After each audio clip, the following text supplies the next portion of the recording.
नाज़रीन मोहतरम, क्या आप जानते हैं कि आपकी एक छोटी सी लापरवाही किसी के घर की राजदारी और एक मुसलमान की इज्जत नफ्स को खतरे में डाल सकती है।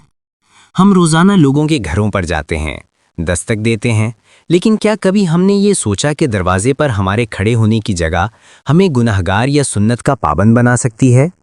आज की इस वीडियो में हम आपको आकाए दो जहां सरवरे कायनात सल्लल्लाहु ताला अलैहि वसल्लम की वो खूबसूरत सुन्नत बताएंगे जिसे आज के दौर में हम तकरीबन भुला चुके हैं। यकीन मानिए, अगर आपने इस नबवी तरीक़े को अपनी ज़िंदगी में शामिल कर लिया तो आपकी शख्सियत में वक़ार और आपके मुआशरे में हया का नूर भर जाएगा। इस अहम वीडियो को आखिर तक ज़रूर देखिएगा, क्योंकि आखिर में बयान करदा फ़िक़ही मसाइल आपकी आंखें खोल देंगे। मुअज़्ज़िज़ नाज़रीन, आज के इस जदीद दौर में जहां कैमरे और डोरबेल हमारी ज़िंदगी का हिस्सा बन चुके हैं, हम अखलाकियात और पर्दादारी के उन बुनियादी उसूलों को भूल गए हैं जो इस्लाम ने हमें 1400 साल पहले सिखाए थे।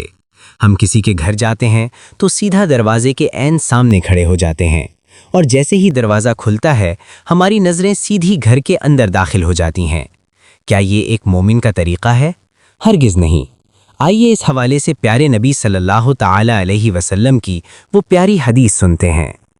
हज़रत अब्दुल्ला बिन बिस्र रदियल्लाहु ताला अन्हु से मरवी है, वो फरमाते हैं कि रसूल करीम सल्लल्लाहु ताला अलैहि वसल्लम जब किसी के दरवाजे पर तशरीफ़ ले जाते तो दरवाजे के बिल्कुल सामने नहीं खड़े होते थे, बल्कि दाएं या बाएं जानिब हट कर खड़े होते थे और फरमाते अस्सलामु अलैकुम अस्सलामु अलैकुम।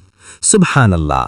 इस हदीस की गहराई बताती है कि इस्लाम सिर्फ इबादत का नाम नहीं, बल्कि दूसरों के आराम और उनकी पर्दादारी के तहफ़्फ़ुज़ का नाम भी है। हुज़ूर अकरम सल्लल्लाहु ताला अलैहि वसल्लम का दरवाजे के सामने ना खड़े होना इसलिए था कि जैसे ही घर वाला दरवाज़ा खोले तो अचानक आने वाले की नज़र घर के अंदर मौजूद ख़वातीन पर या घर की ऐसी हालत पर ना पड़े जिसे वो दूसरों को दिखाना पसंद नहीं करते। नाज़रीन किराम, मुफस्सिरीन इज़ाम इस हदीस की तशरीह में फरमाते हैं कि इस सुन्नत पर अमल करना अमानतदारी की एक किस्म है। इमाम नववी रहमतुल्लाह अलैह के मुताबिक दस्तक देने वाले का रुख दाएं या बाएं होना इस बात की ज़मानत है कि उसकी नज़रें पाकीज़ा हैं। उलमा फरमाते हैं कि अगर घर का दरवाज़ा खुला भी हो तब भी बाहर खड़े शख्स को ये हक़ नहीं पहुँचता कि वो अंदर झांके। अब आइए इस मसले की शरई और फ़िक़ही हैसियत की तरफ। फतावाए आलमगीरी में वाज़ेह तौर पर लिखा है कि किसी के घर में दाखिले से पहले 3 बार इजाज़त लेना सुन्नत है, और अगर जवाब ना मिले तो खामोशी से वापस लौट जाना चाहिए।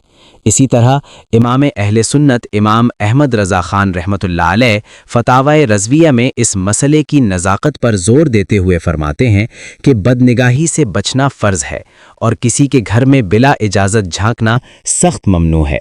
फ़ुक़हाए किराम फरमाते हैं कि अगर कोई शख्स जानबूझकर दरवाजे के सामने खड़ा होकर अंदर झांक रहा हो और घर वाला उसे मना करे तो झांकने वाला गुनाहगार होगा। इस्लाम ने पर्दादारी को इतनी अहमियत दी है कि बिला इजाज़त दूसरों के निजी मामलात में मुदाखलत को सख्त नापसंद फरमाया है। हक़ और सदाकत के इस पैगाम को खूबसूरत और इल्मी अंदाज में आप तक पहुँचाने के लिए इकबाल स्टूडियो इंडिया दिन रात कोशां है, जो कि खालिस इल्मी, फ़िक्री और रूहानी मवाद का एक मुस्तनद मरकज़ है। मेरे प्यारे भाइयों, आज से हम ये पक्का इरादा करते हैं कि जब भी किसी के घर जाएंगे सुन्नत नबवी पर अमल करते हुए दरवाजे के एक तरफ हट कर खड़े होंगे।